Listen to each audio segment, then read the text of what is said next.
Welcome to Chris Parkin Shooting Sports. Today we've got a new thermal imager. This is the PARD TA62 and this one's got the 35mm focal length lens on it, which gives a base level 2.8 times magnification, which can then be digitally zoomed 2, 4 or 8 times. The sensor itself is a 12 micron sensor and it's 640 by 480 pixels. Now I could go to the ends of the earth telling you all the specifications, and I'll maybe do that towards the end, but there will be a link on this so you can go to them and find them in huge detail if you want them. But that's projecting through to 1024 by 768 pixel display screen at the back end. So specifications are all very nice, but what's the real world like of using this thing? Well, essentially this is a handheld unit, and let's go through it. So the button at the front switches it on. Hold that down for 3 seconds, it turns on. It takes about 5 seconds before the whole thing lights up in total. If you want to turn it off completely, hold the front button down, it switches off. If you want to turn it off briefly to take the illumination off, you can just press the button quickly and the screen turns off, so you're not shining light upon your own face. Looking at the features, okay, number one, it's got an 18650 flat top battery in it, and that goes in the back there. I do like that because you can have spares of these and you can swap them that quickly, and okay, it's very nice being able to plug things in on USB-C and power things additionally, but I don't think there's anything any quicker than that. You do get a USB-C cable with it, and in the front, the USB-C cable pokes in there to charge it all up. There's also an SD card there for all your data that you want to record on it, and an HDMI out port. Now, whether you're going to use those or not, I don't know, that's up to you. I do like the fact you can separate the battery and of course the SD card. It just makes living with it easier, and you can keep everything on charge more easily without actually having to have the whole unit plugged in, and spares quickly to swap over. So when we switch it on, essentially you've got image focus on the screen at the back, and that goes from +5 to -5 diopter, so it's great for your eye. More about this in a minute. The front end focus is there, which is your image focus, change for distance in the field. Now there's a rubber bellows eye cup on the back, and just a little bit more though first. Grip on the focal control eyepiece at the back is excellent, so you can get a really nice crisp image to suit your eyesight. Image focusing is handled at the front on the objective lens here. There's no backlash and it's quite easy to focus in quickly. It's grippy wearing gloves or with bare fingers, and there's actually plenty of space to get hold of it. The buttons on the top, you've basically got zoom in, zoom out, and then that's the menu function. We'll go through those in a minute, but what I really want to tell you is that everybody wants to go on about what's the best resolution sensor, what's the best resolution screen, what's the best resolution video, and what so many people forget is this glass lens in the back here. And call me Mr. Picky, but that's the first thing I notice on this kind of tool, because that's got 15mm of eye relief and you've got a nice rubber eye cup there. So this is an ambidextrous unit, you can use it either hand to either side. But the point is that lens is extremely well ground. So you aren't finding and searching for a tiny little field, pinprick focal point, and if you move even slightly, you lose it. Messing around with focusing this, that and the other. That doesn't happen on this tool. You focus it once to get nice crisp resolution on the internal display, and then you're done. And I have to say that is a groundbreaker for me, because there are plenty of units out there now that have good ocular lenses. I think this as an ocular lens is one of the best I've seen, especially at this price point. But don't get too tied up on footage quality when you don't think about the usability factor, and that alone is one of the biggest usability factors for me overall. I found this fox casually waiting for me one evening just beyond my shooting bench on my normal 100-metre test range. Sadly for the fox on this evening, the rifle had already been tested and it was ready zeroed with a PARD DS-35 on it. So I did say this unit is ambidextrous. Now it comes with, in the box, you've got a nice cloth carry case to put in. It's also got a lateral hand strap if you want to put a hand strap on the side of it, which I took off and put back in the box. So that goes on the side and goes around the back of your palm if you want to have it like that. You also get a neck strap with it, which is my preference because I can just pop it over my neck and it's there, and I can swap to either hand just as quickly. I like monoculars because I like to share the footage on both eyes, partly because that's a bright screen, you're in the darkness, and if I share it between the two, night vision is something you naturally start to lose when you're exposed to bright light, so I can share the loss between the eyes and I don't have as much balance issue without one eye losing out and being dark all the time. What else can I tell you about this? Well, the buttons are rubberized, they're tactile, and you can feel them even through gloves. There's just enough space between them, but you can fit them under your 4 fingers like that and operate them. So I'll go through some of the screens that it offers you now. So we've switched it on, hold down the front one, 3 seconds and it's turned on. I can see the PARD logo and now it's ready, it's lit up. So what can I tell you? Top left corner is telling me what mode it's in. Top right corner tells me which colour palette I'm in. I'm on white hot at the moment. Bottom left says the Wi-Fi switched off and the bottom right says the battery's at full capacity.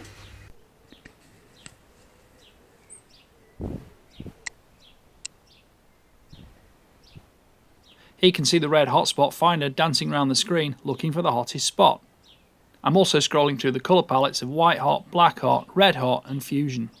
There is also an outline mode which gives you a very binary image.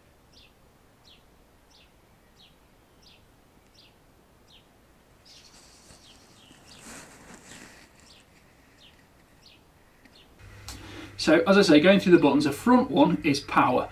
That's up or zoom on the menus, that's down or zoom on the menus, and then there's the screen, and that's the menu button itself. So if I press the menu button once, it brings up the menu screen instantly. It's a nice grey background menu screen, nice and clear, and again, that lovely flat focal field view is across the whole screen. So I'm not fighting and looking for things, and it just makes life so much easier.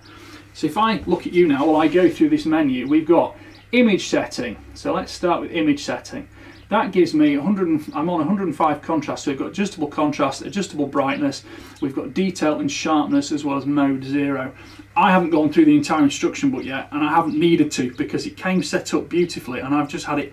I love an intuitive item, and when I can just start using it without having to research it, well, I think that's really quite indicative of the fact it's a good product, to be honest.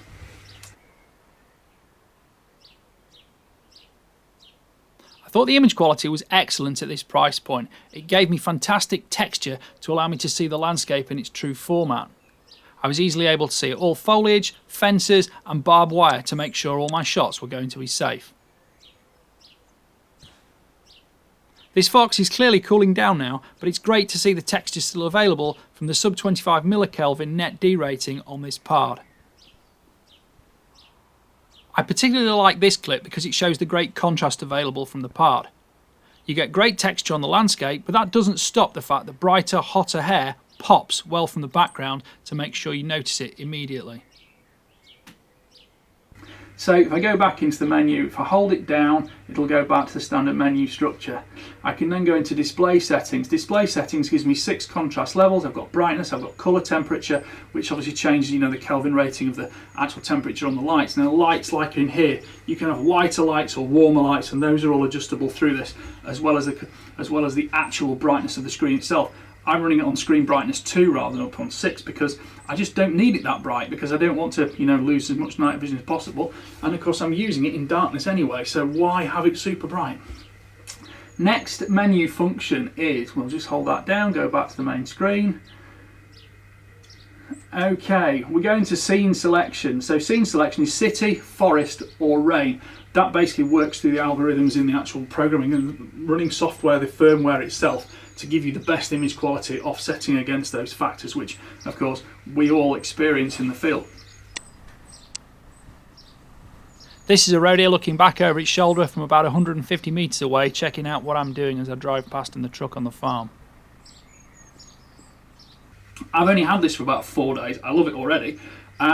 It's freezing cold, so of course the thermal is going to get a fairly easy life from that, and this is operable from -30 to +60 degrees. It does warn you not to point it at lasers or welding or at the sun, which is probably fairly obvious because that can obviously damage the sensor, like any sensor can be damaged.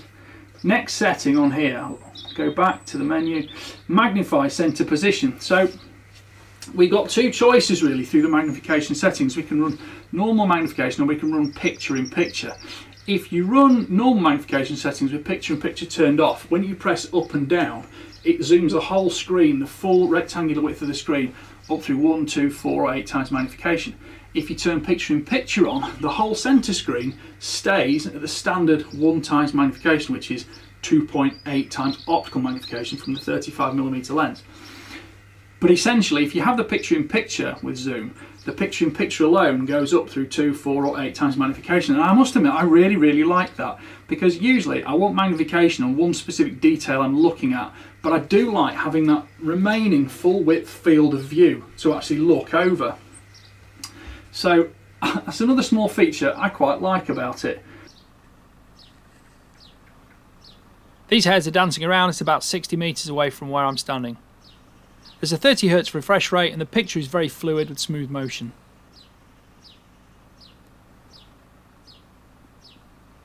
So we go back here, and the next thing we've got shutter correction, so you can set shutter correction on automatic or manual, basically to bring the shutter over the screen and zero it effectively, so it warms up over time, and you do tend to get noise, as it's called, on these things, and that's just across most products you do that. Hot tracking, next feature. That's a red dot. It bounces around all over the screen and finds basically whatever you're looking at that is the hottest thing. It does work very well. I tended to find it a little bit bothersome because it's dancing all over the place all the time, especially when you've got a lot of quarry spread around. There's some video of a lot of hares on a large field the other night.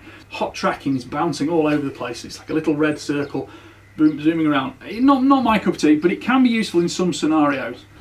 Next setting here is center marking. So center marking basically gives you sort of like a crosshair type arrangement right in the middle of the screen. So you know if you put that crosshair on your quarry or whatever you want to focus in on detail, when you press the up button to magnify, the picture in picture is focusing exactly where that crosshair is.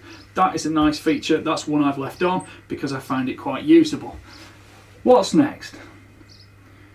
Auto recording. Fairly simple, switch it on, it records automatically. Loop recording will then go round in loop recording will go around in 3, 5 or 10 minute segments. So I tend to not use any automation like that. If I want to record, I'll set it recording manually because I do tend to have this on all the time. And if I leave it and I just leave it hanging there, it's fine. I'm not going to be out for 4 hours leaving it recording the whole time. But certainly when I see quarry, I'll just set it going and leave it going. And therefore when it's up, it's recording. I don't really think about it. So I'll just zero this back now. Just turn that back off. Date stamp, fairly obvious. Do you want your footage to have a date on it? Record audio. Yes, I have recorded audio, and I will say about this, it seems to record very good audio actually. I've done a few night vision thermal imaging kit recently where you're squeaking against your fingers or something like that, and the noise that gets recorded by the unit, either on rifle scope or the spotter in your hand, it gets totally distorted and it sounds absolutely horrendous. This one actually seems to record quite honestly, and I do like that, and it doesn't seem to matter about having the caps on or off. The cap on here is basically over the charging port, USB-C charging port and the SD card, and the whole unit is IP67 rated. So that means it's shower proof and it will take the odd splash, but do not immerse it. But I think that's fairly obvious, and you tend to leave these things, which are quite valuable, tied fairly well attached to you around your neck like that. Makes it harder to lose it. Let's have a look at the next menu function. Next menu function, beep sound for HDMI. I don't use HDMI. I don't really want any beeps going on anyway, so that's a non-starter for me. Wi-Fi, you can run Wi-Fi, you can get your smartphone, PARD do an app, and you can actually run it real time through to that. Gives you some of the functionality of it. It's nice if you want to use it. Personally, I just use things as a hunting tool as easily as I can because that's the most important priority for me. But different people have different priorities. Next thing, language, you've got some options there. Date, time, obviously just set it up with the local date and time. I do find it very, very useful to record date and time because if I see something and don't get the opportunity, some of the animals we're shooting and hunting with thermal imaging are quite creatures of timely habit. So go back the next day 20 minutes earlier and you're ready for it, and that's a handy function of the date and time stamp on these things. Gives you a record of what you've done. The next thing, format. That basically formats the memory card. I won't do that because I'll do it on my computer when I use the memory card to transfer footage. Blank pixel compensation, that's if you just get a warm spot or anything like that, you can delete that pixel and then have it again. No problems with that on this unit for me, but it's something that most manufacturers do offer. Default settings, I'm not going to go back to default settings because I've set it up how I want it, although it did seem to arrive with very good settings on it. All I've done is dim the screen brightness a little bit because I don't use it much in daylight. Firmware update. I'm sure at some point firmware will come along, people will want to change it, and it also tells you the firmware version. So that's pretty much gone through the menu structure of it. What can I tell you about it in terms of handling it in the real world?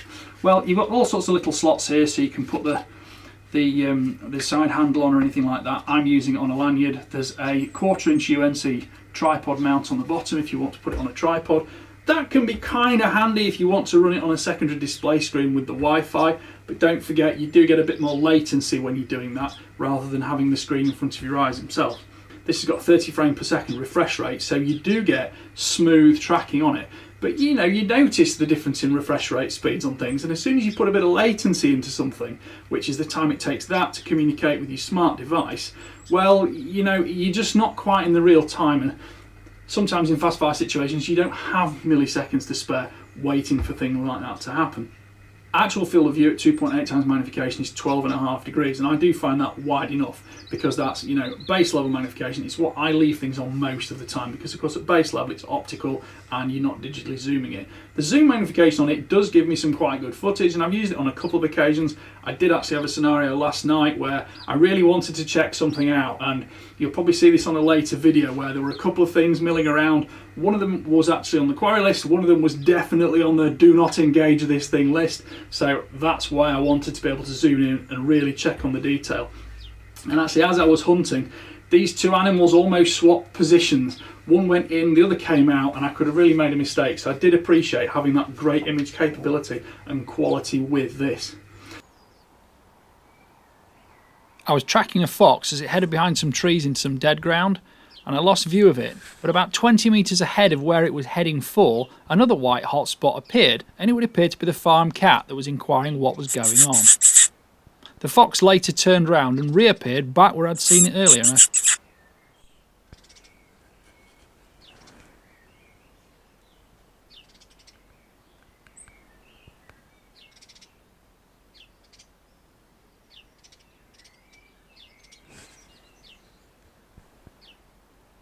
At this point, I let the PARD hang around my neck and I changed to the rifle and took the shot on.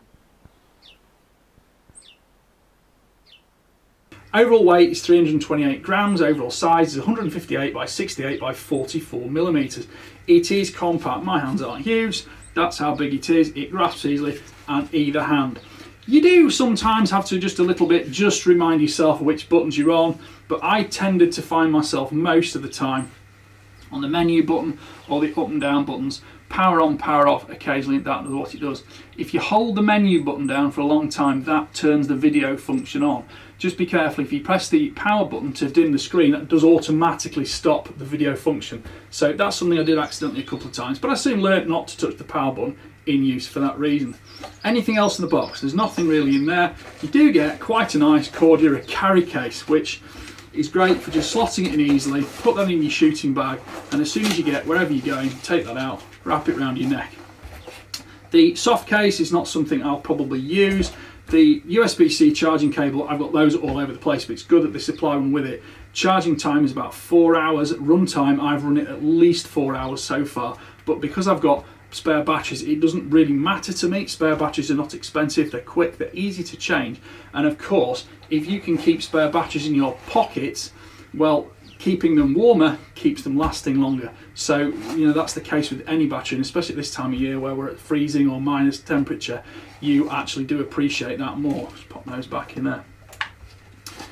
I'll just slot that out, pop that in there, because that's going to be living around my neck for quite some time, hopefully.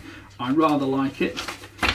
Going through the menu is quite detailed. It gives you all the dimensions, it gives you all the factors about how to use it, putting batteries in and out, etc. But to be honest, most of it is very, very intuitive, and I have found it phenomenally easy to use. As well as ocular lenses, I am a stickler for menu structure, and I really don't like menu structures that are either overcomplicated or put critical functions first on the top of the list, because often critical functions, especially on things like rifle scopes, critical functions you need to really want to dig in to find those critical functions like 0, because you don't want to accidentally change them. Bit less important on a thermal monocular because you don't have things like zeroing to do with them, but it's still nice that everything's in a nice ordered sequence and easy to access, and you don't have to go into many sub menus. They're well ordered inside themselves. In terms of image quality, I've been very happy using this, and one of the things I do like about the firmware on board is that when you're scanning, especially a very large space, and if you move into a lot of sky, well, some thermals tend to dim the whole image down because you suddenly get this very cold air in the sky, and of course the whole screen goes a little bit dim. So if you've got something in the bottom of your picture that's, you know, right at the margin of a field or on the margin of a skyline, it just vanishes. This has incredibly good graduation of that across the screen, so when you actually slide onto the sky and back onto the land and vice versa, you can see things instantly as soon as they're on screen. They don't get blanked out and sort of faded in like a wave. They're there instantly. I do really like that.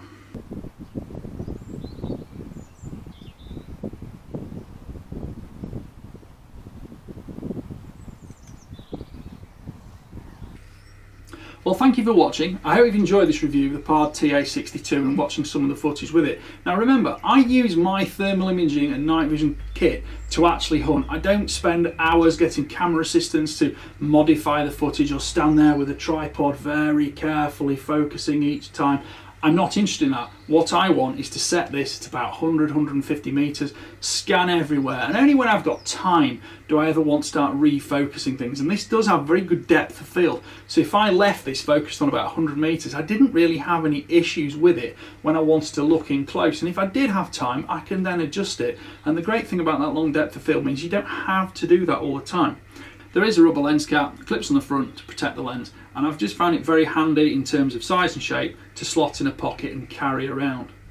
Well, thank you for watching. Please like, subscribe, comment and click the notification bell so you can see my regular uploads. The comments you make are what make me make more videos for you, so it's thank you for that because it shows your appreciation of what's going on. If you go all the way to the end of the video, there's a link to click on for your tickets for next year's British Shooting Show, and the 2023 shooting show at the NEC also includes car parking. Thank you for watching. Bye for now.